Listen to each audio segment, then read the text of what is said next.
Give me your house. It used to belong to my husband. What's wrong with his wife using it? He's a fool, isn't he? Why did he entrust the house to his failed firstborn son instead of his lovely second son? And you, the pathetic wife who married that failure, are leading such a good life. I don't get it. She's right. We deserve to live in this house. You two jerks aren't worthy to live here.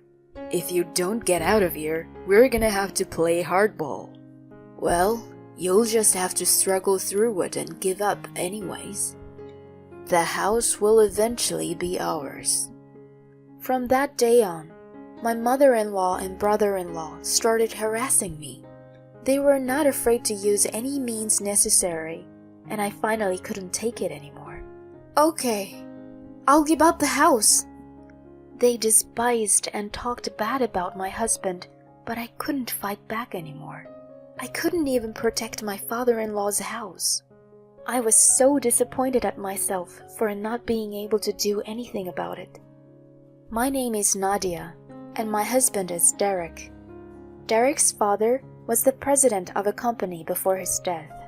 He was both strict with his work and kind to his family, and he left Derek and I a luxury home where we now live together. Derek has taken over the company and became the president, and has recently started working abroad on his own for business reasons. The house was too big for just the two of us to live in, so Derek's absence has made it even more lonely. It is a beautiful house with a lot of rooms that my father-in-law left us. Every day, I was busy cleaning and doing laundry while sweating like crazy. Then one day, suddenly the doorbell rang.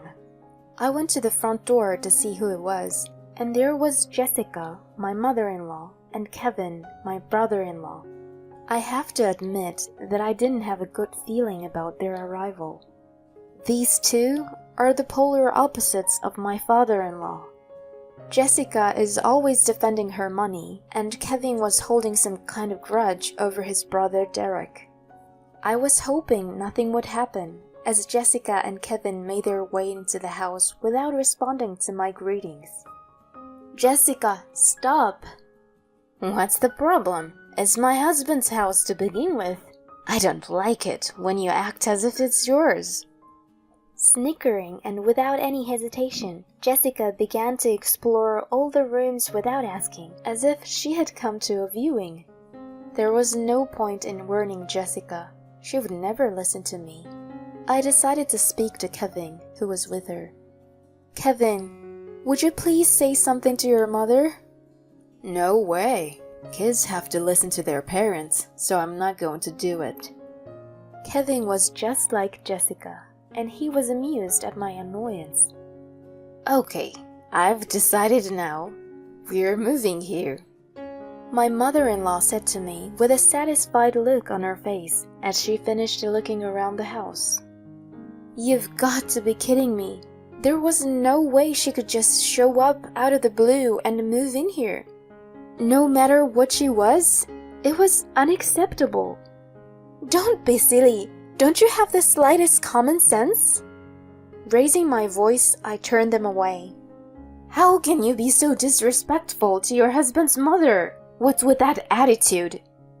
Jessica was shouting the whole time I was trying to kick them out. Because of her behaviors, it wasn't obvious who was the victim here. I was so embarrassed seeing her so loud and not even caring about the neighbors.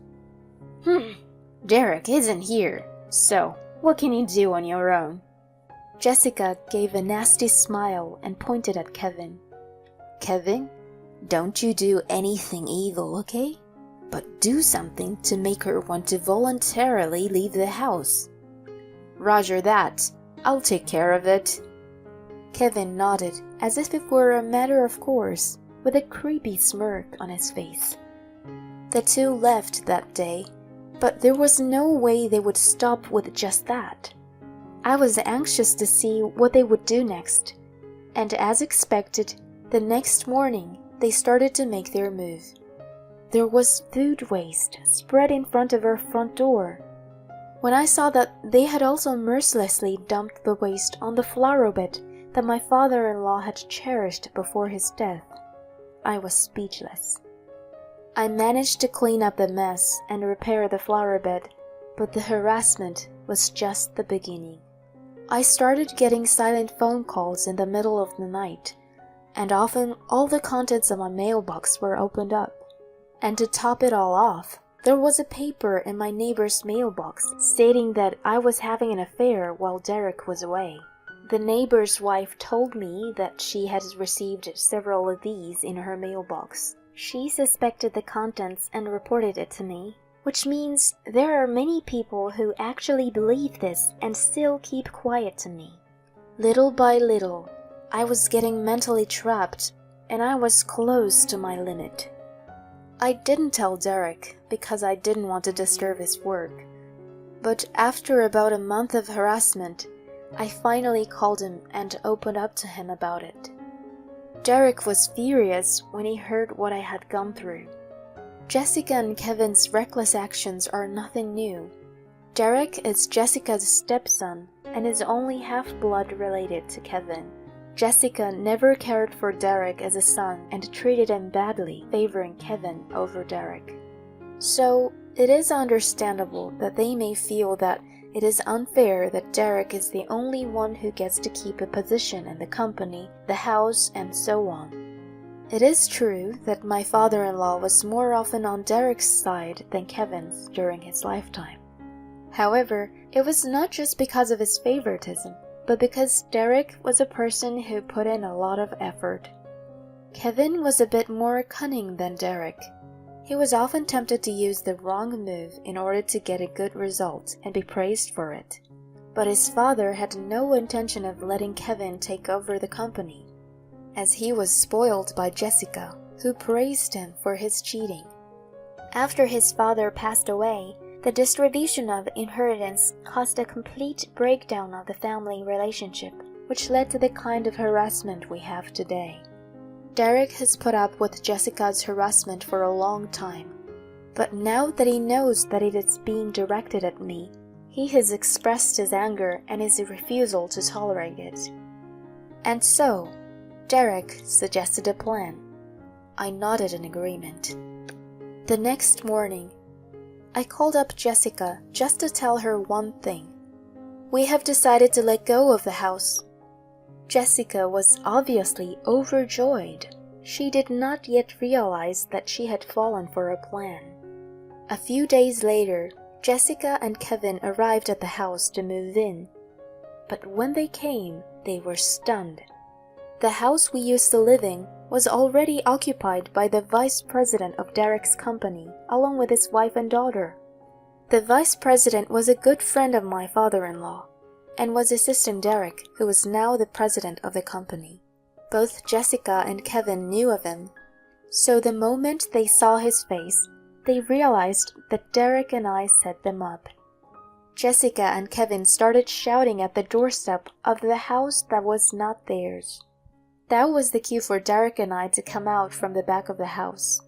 We had talked through our plan with the vice president, so we were able to visit on the day Jessica and Kevin were trying to move in.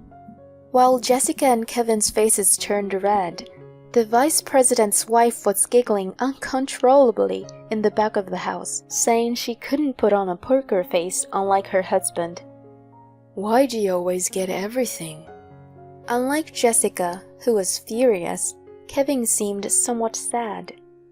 You're the only one who gets favored by Dad. It's true that he left me some money, too, but you got this house, and you're even the president of the company. It's not fair. It's not fair? He was looking out for you, you know. Derek scolded Kevin in a strong tone. You've been spending Dad's money like a fool, trying to impress everyone around you. He sent you to different kinds of lessons to get you to change your mind, but you skipped them. You even bought a ton of luxury brand goods for your friends there, just to get them to follow you, and you got all big-headed. And yet, he still shared some of his inheritance with you, because he still believes in you. Don't you think? You're going to betray him again? After that, the vice president placed his hands on Derek's shoulder. Then he stood in front of Kevin and started speaking gently. The former president talked about you all the time, that you're his lovely son, but someone had to be tough on you. He said that even if he doesn't like me in the end, I'll have to do it for my son's sake. Isn't he a wonderful father? When Kevin heard that, he fell silent. His mother was still ranting on about how much he didn't understand the situation, but it was Kevin who stopped her. Kevin led her home. I'm sorry, Derek. Kevin's voice sounded soft and gentle as he left with Jessica. In contrast to the reformed Kevin, Jessica could not give up on the luxurious house. Though Kevin no longer took part in the harassment, Jessica apparently broke in through a window alone while the vice president and his family were away. Since the house had security, she was immediately caught by the police. According to the report, Jessica was sitting on the sofa watching TV when the police rushed in, as if she owned the house. Maybe, in Jessica's mind, the house really belonged to her. After Jessica was caught, Derek and I went to visit the vice president's house. Even though it was a consensual plan, a simple apology wasn't enough since the damage was done to the house we had given them. As I was talking to the vice president while handing him a gift of apology, the doorbell rang. The vice president went to the front door and brought in Kevin. I apologize for everything that happened. Kevin bowed deeply as he entered the room. He then told us about what he had gone through.